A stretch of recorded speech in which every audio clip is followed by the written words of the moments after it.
J'ai envie de partager avec vous une réflexion sur ce qu'on appelle encore le racisme. Vous regardez présentement la vidéo numéro 5 de ma liste de lecture sur l'alchimie du verbe.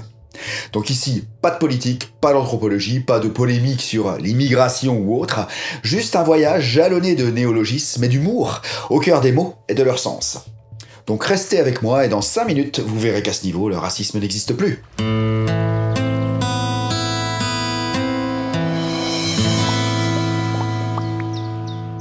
Alors comment m'est venue l'idée ?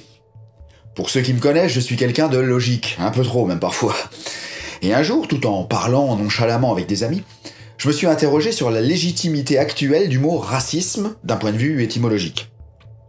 Racisme, comme tout le monde sait, est un dérivé direct du mot race, lequel est le plus proche synonyme d'espèce, à savoir groupe d'animaux sensibles ayant les mêmes caractéristiques.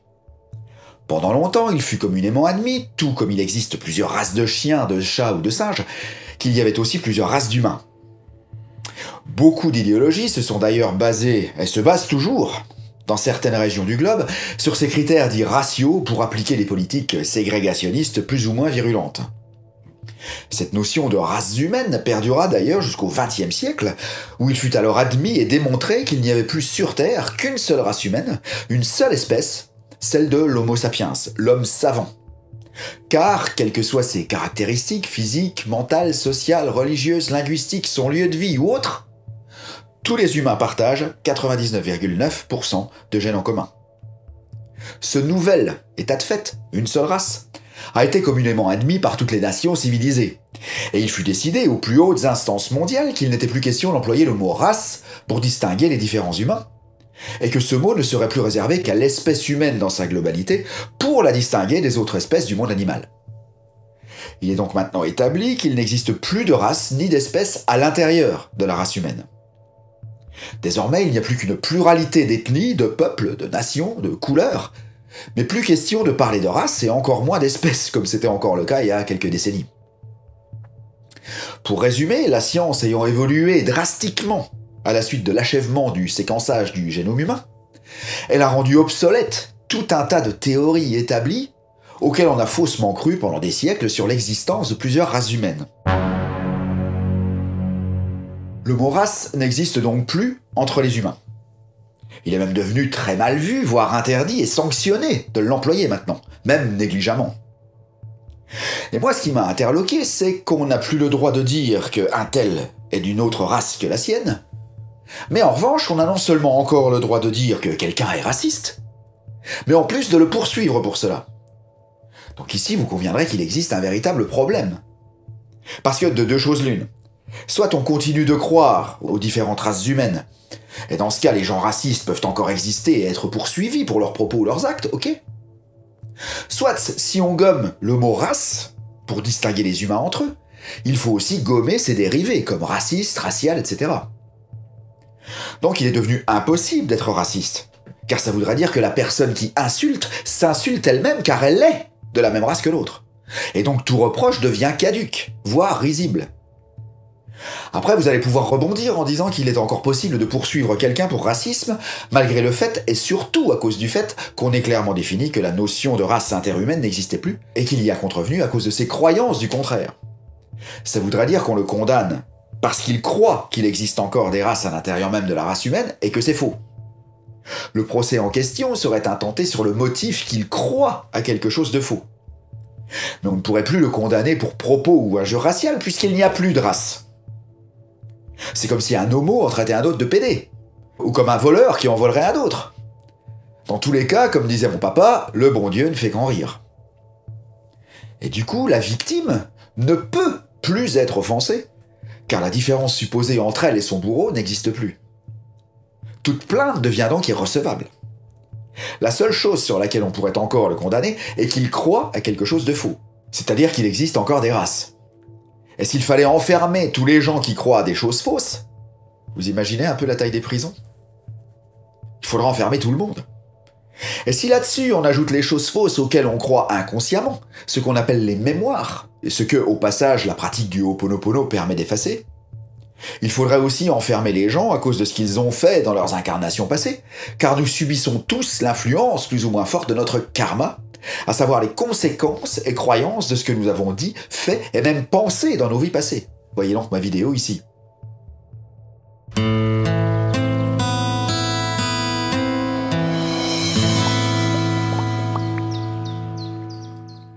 Donc la grande question ici est la suivante.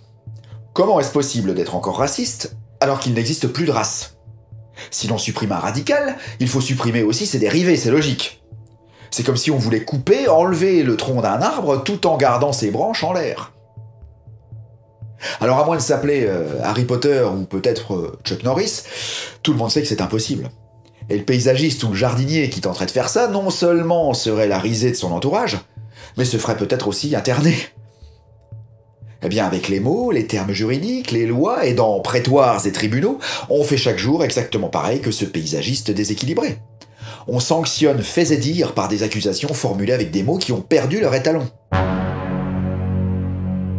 La solution donc passe par le fait de trouver un autre terme pour définir ce qu'on appelait le racisme ou les racistes. Par exemple, comme il existe encore la possibilité de dire, sans offenser personne, qu'une personne est noire ou blanche, à ce moment-là, si un blanc n'aime pas les noirs, ou si un noir n'aime pas les blancs, il n'est bien sûr plus possible de dire qu'il est raciste, comme on l'a vu il y a une seconde.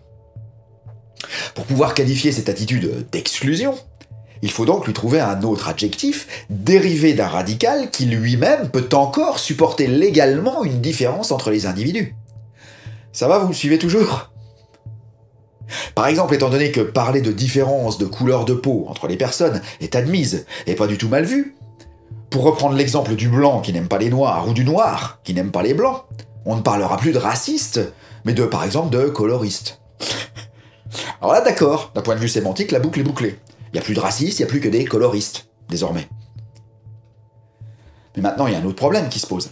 Parce que coloriste, ça veut aussi dire autre chose.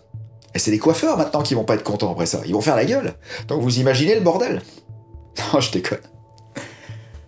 On pourrait parler aussi d'antipluraliste, celui qui ne supporte pas que quelqu'un soit différent de lui, ou de xénophobe, tout bêtement. Alors pour résumer, disons que le seul procès recevable, si on suit le raisonnement rémanent de supprimer un radical, race, tout en gardant quand même ses dérivés, raciste, racial, la seule chose qu'on puisse reprocher à quelqu'un qui n'aime pas les autres couleurs de peau que la sienne, est qu'il croit à quelque chose de faux. Et toute croyance fausse, lorsqu'elle débouche sur propos ou actes malveillants qui en témoignent, s'appelle comment ? Je sais pas vous, mais moi, le premier mot qui me vient à l'esprit, c'est con. Donc on ne devrait plus condamner les gens pour racisme, mais pour conneries. Et là, on est devant un autre vrai problème. Non plus sémantique, mais social, celui-là. Car on est toujours le con d'un autre. Donc potentiellement condamnable et enfermable par cet autre. À moins qu'on décide maintenant qu'il existe la sous-race des cons à part entière, laquelle est universelle, inépuisable, de toute couleur de peau, pays, âge, sexe et religion confondus. Mais bon, au lieu de penser à enfermer tout le monde, car chacun sera toujours le con d'un autre quoi qu'il fasse, le mieux maintenant c'est peut-être de fermer sa gueule et d'essayer de vivre en paix les uns avec les autres, qu'est-ce que vous en pensez? Je vous laisse à vos méditations. Je viens de vous démontrer en moins de 10 minutes qu'au niveau sémantique, le racisme n'existait plus. C'est un bon début, non? Mettez-moi donc un pouce par le haut pour célébrer ça, ensuite abonnez-vous sur le petit rectangle rouge ici, puis cliquez sur cette jolie petite cloche ensuite. Partagez si vous pensez que mon essai peut aider, et surtout commentez. Je lis absolument tout, réponds à tout ce qui est constructif, soit par une vraie réponse lorsqu'elle est sollicitée, soit par un simple cœur. Mais sachez que rien ne passe à la trappe. Et je vous souhaite la seule vraie race qui soit, et qui a toujours été admise par tous, je dis bien par tous, sans exception, à travers les âges et dans le monde entier, celle qu'on se colle en fin de semaine. À bientôt les amis.